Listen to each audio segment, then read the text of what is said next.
Good morning everyone. Sino ti padpadak dita nga kagkaririing na pailang, agkapi tayo pailang. Coffee for morning.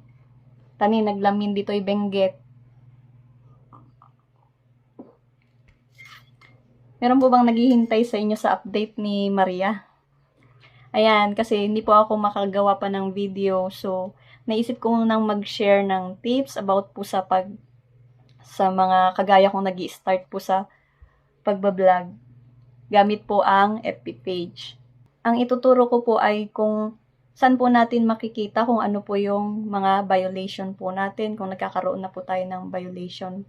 Kasi para sa mga nag-i-start pa lang po sa pagbablog, mahalaga na malaman din po natin. Kasi baka mamaya ginawa po natin, may violation na po, di ba? Dapat alam po natin saan natin siya makikita, kung ano po ba yung mga video na may violation po tayo sa FB page po. Bago po yan, sa mga hindi pa po nakakapag-follow sa akin, please follow my FB page, Argel Ornopia. Thank you and let's start! Punta lang po tayo dito sa Facebook natin. Ayan, nakadirect na siya dun sa account ko or sa FB page ko. Ito siya. Tapos punta ka po sa 3 lines na ito. Yan. Tapos, scroll nyo lang po, scroll down. Makikita nyo po dito sa baba yung help and support. Click nyo po ito.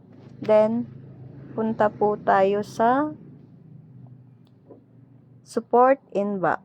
Sa support inbox, makikita nyo po dito yung reports about others. Ito po yung mga nire-report po ninyo. Then, dito po sa your alerts, dito nyo po makikita kung meron po kayong violation.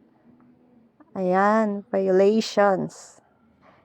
Ayan po yung, so, yung account ko po, nakalagay no violations. Yan po.